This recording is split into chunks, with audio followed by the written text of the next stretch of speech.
Using enclomiphene, you can double your test levels without injecting. Stack that with Anavar and it's the perfect oral-only cycle. Or is it though? With this cycle, the enclomiphene is taken twice a day at 6 milligrams in the morning and in the evening. And with the Anavar, you take it 10 in the morning and 10 in the evening. I recommend taking it with a caffeinated beverage because this is going to massively increase the bioavailability of the Anavar. However, you cannot push that Anavar dosage too high. Anavar is going to have a noticeable mental stimulus. You're going to be working out way harder, much more motivation to train. I've done quite a few videos on Anavar so far on the channel, so go and have a look at them if you're thinking about Anavar. But let's get into what enclomiphene actually is. It's sneaky. It tricks your body into thinking it's low on estrogen. So your body then sends a signal to increase the LH and FSH in your body, resulting in more testosterone. And it supports your testicular health. However, high testosterone does not mean a lot of muscle mass. We need estrogen to build muscle too. Unfortunately though, enclomiphene prevents the estrogen from binding to the receptors, so it lowers estrogen. This characteristic will prevent gains. Plus, it's been shown to reduce IGF-1 numbers. So in terms of muscle building, it's not looking that good. And because of estrogen levels are tanked, what do you think that means in the bedroom? It's a no-go. Guys have reported ED. And if you just go on enclomiphene and leave out the Anavar, it's not anabolic at all. It's going to have a slight mood elevation. If you change your diet, your body composition may improve as well. You're going to make tiny increments in gains, which might be great for you compared to being completely natty when you don't make any gains at all. Let's say your testosterone levels were at 400 before you started the cycle, and you know this because you went and had your blood work done. The rascals that are not getting their blood work done before cycle, you make me laugh. And you then go up to 800 tests on that cycle.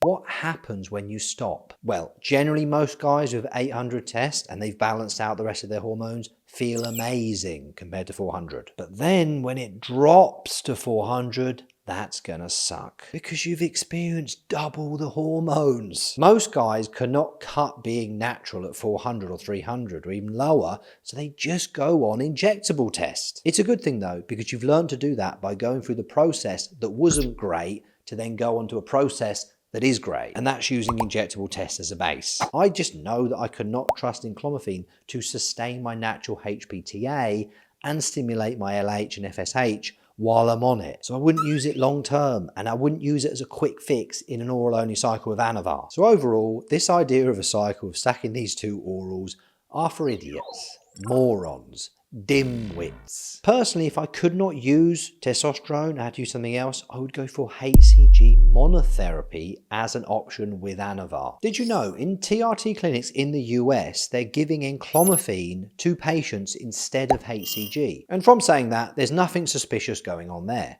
However, what if I told you there's no long-term data on enclomiphene? Now it's looking a little bit suspicious, isn't it? So you could take it for a month, 3 months or 6 months or a year and have health issues or not. The health ramifications of it are unknown. I believe before taking anything, you should know the pharmacokinetic profile of the drug you're taking. How the drug is going to move through our body's systems through the absorption, distribution, bioavailability, metabolism, and the excretion profile. So why are these clinics giving it to patients instead of HCG? To me, this is screaming bad practice. Do these doctors even know what they're doing? And do they have experience with these drugs themselves? I'm just a little bit confused why they're forcing this on their patients and there's very little deep-rooted data on the drug. For the life of me, I cannot think why they would be doing this. If I had any money, I'd be wiping my face with it now. Perhaps it could be the huge markup that they're receiving from the enclomiphene. And this is what they're telling people. Our entire model relies on compounding. Bullshit.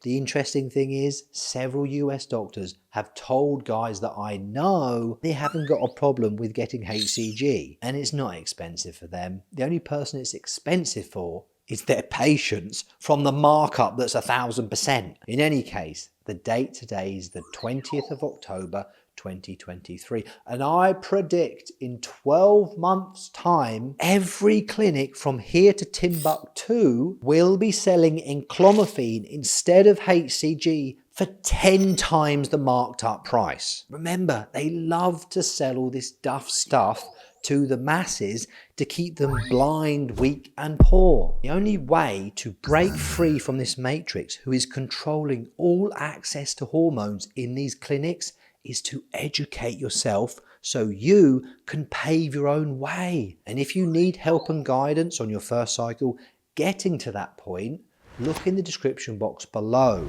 There's a link, hit that link and I'll get back to you as quick as I can. The next video coming up is all about your first testosterone cycle. It's a game changer. We've gone from that idea of having the oral only, the Enclomiphene and the Anavar.